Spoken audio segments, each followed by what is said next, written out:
Pessoal, o dólar chegou a R$ 5,12, né? Que saudade daquela época que o dólar estava a R$ 5.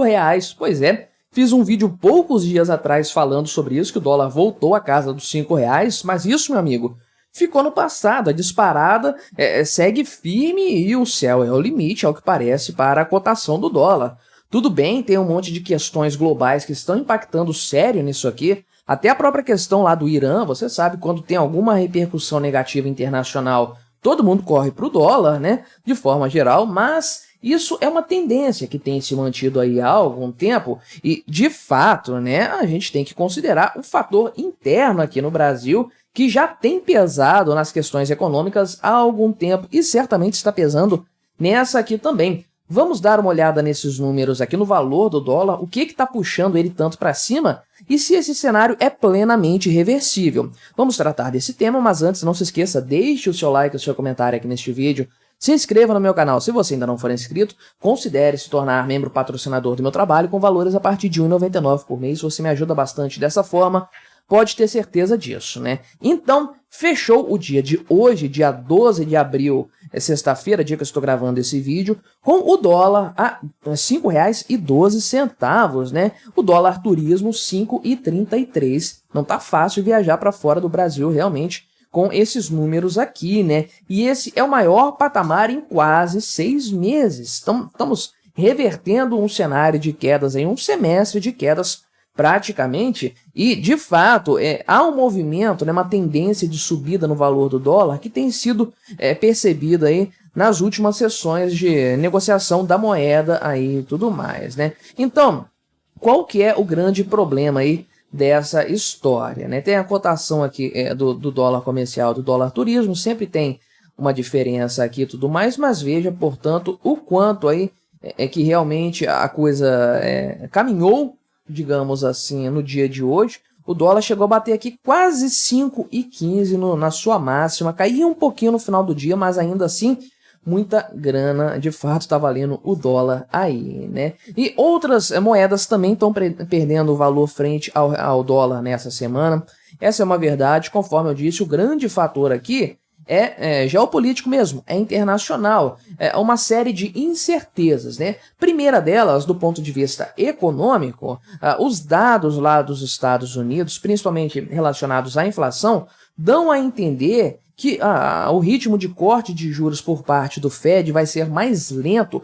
Alguns economistas já estão falando que esse ano não tem corte de juros mais, só ano que vem. Então, você sabe como é que a coisa funciona, né? O Brasil é um mercado emergente, o investimento aqui é algo arriscado, até mesmo a dívida pública do Brasil não tem uma nota de avaliação boa, então tudo que se refere à economia brasileira, títulos da dívida pública, a bolsa de valores, investimento direto, tudo isso é algo bastante arriscado para os investidores internacionais. Aquela galera que tem muita grana para investir, né? Então, o que acontece? Quando o dólar ou a economia americana, de forma geral, está mais atraente, a tendência é que as pessoas saiam de países emergentes, países mais arriscados, se desfaçam dessa moeda, portanto, né? E comprem dólares para poder investir na moeda norte-americana, no governo, ali na economia norte-americana. Então, a demanda por dólares cresce muito e a demanda por moeda de países emergentes cai. Então, você tem aí uma relação de oferta e demanda que eleva a cotação do dólar em todos esses países. Aí o Brasil entra no meio dessa história, com certeza. Com essa taxa de juros alta lá nos Estados Unidos, alta para o padrão deles, é claro, né? Se tivesse um patamar desses aqui no Brasil, né? 5,5%, 5,7% ao ano, o Lula estava feliz da vida, é claro. Mas estamos falando dos Estados Unidos, e estamos falando da moeda mais forte do mundo. Então, qualquer remuneração positiva, qualquer taxa de juros positiva nessa moeda é realmente algo muito atraente para os investidores. E aí, se você tem um cenário em que a previsão agora é o oposto da previsão anterior, que acreditava que haveria alguns cortes ainda esse ano na taxa de juros, o pessoal já está colocando como a taxa sendo mantida no atual patamar, Isso significa que dá para você ser remunerado mais tempo em moeda forte, numa taxa maior, e isso acaba atraindo mais gente para o mercado norte-americano.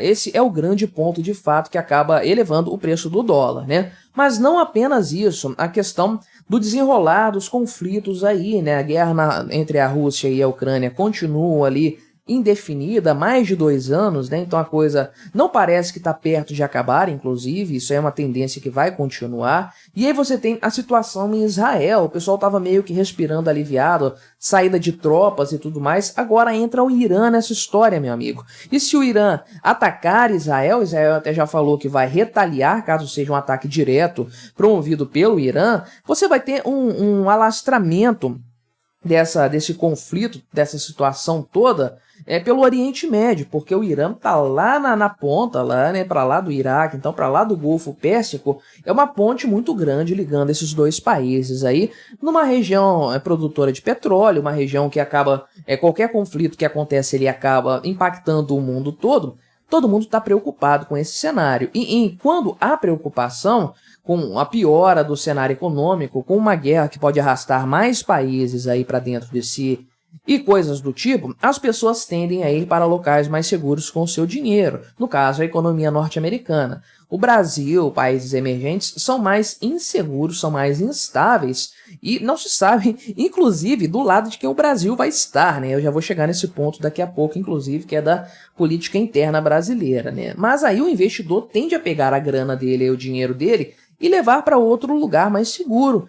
O dólar acaba sendo o destino preferencial, assim como o ouro, né? Tem gente até que guarda dinheiro em ouro aí e tudo mais, justamente para um cenário quase apocalíptico aí, né? Então, é normal, é natural que por conta desses motivos o dólar acabe se valorizando muito frente ao real. Só que nós temos um problema grave aqui no Brasil chamado governo Lula, né? O grande problema aí, de fato, o grande ponto, né, que acaba arrastando o cenário econômico do Brasil para baixo e que se revela com mais intensidade em cenários como este aqui, né? Qual que é o grande problema do governo Lula? Toda a instabilidade da economia que este governo promove. Então você tem a situação fiscal completamente insustentável aqui no Brasil.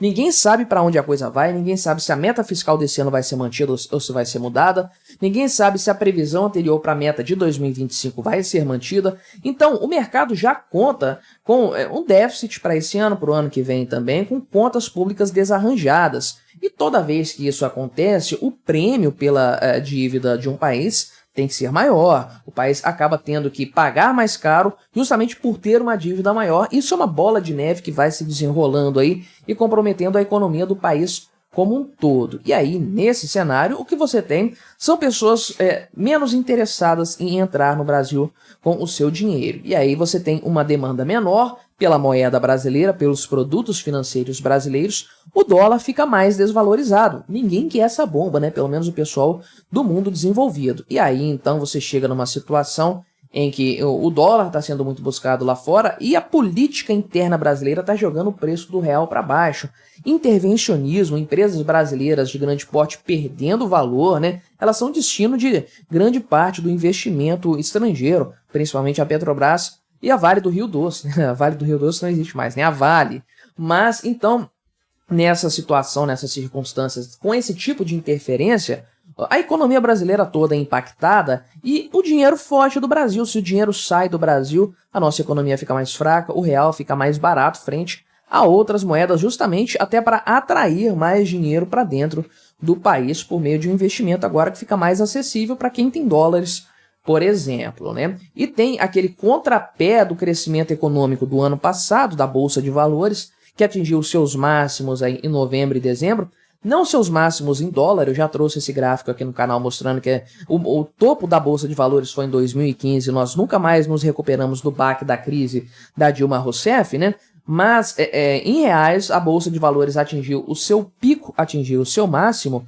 Muita gente que trouxe dinheiro de fora para o Brasil para investir aqui numa Bolsa de Valores que estava relativamente baixa, conseguiu ganhar muito dinheiro nessa história, tiveram um ganho de capital considerável, e simplesmente decidiram que era hora de se desfazer disso, realizar esse ganho de capital e venderam suas ações. A Bolsa de Valores em 2024 no Brasil está caindo e levaram esse dinheiro para outro lugar, para a dívida dos Estados Unidos, talvez aproveitando essa multiplicação de capital que eles tiveram aqui, porque foi um investimento de risco, é claro, né? Então, todos esses cenários demonstram de fato que a tendência é que o dólar continue subindo, uma tendência que ele tem mantido aí de forma geral, né? E, ok, eu falei que o céu é o limite, mas sair, por exemplo, de R$5 para R$6 de forma contínua, eu acho um pouco demais, né? O mercado acaba se assustando muito fácil com alguns pontos, depois que as coisas se acalmam, o pessoal vê que não é tudo isso que parece,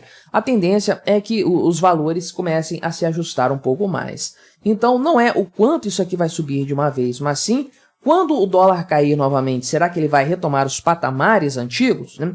E a minha grande opinião a esse respeito é que não vai. Esse é o diferencial de um problema econômico causado por fatores internos e um problema econômico que é puramente externo, né? Se o problema fosse só externo, o dólar cairia lá nos antigos patamares em breve, as coisas se estabilizariam, mas como o nosso problema é principalmente interno, essa é uma tendência que veio para ficar. Mais cedo ou mais tarde, o dólar vai romper todas as suas barreiras, aí atingir os seus máximos, né? E nós, obviamente, enquanto economia, vamos ficar bastante prejudicados nessa história. Mas o que você achou desse caso? Colabore com o nosso debate, deixe aí a sua opinião, se inscreva no meu canal se você ainda não for inscrito e até a próxima.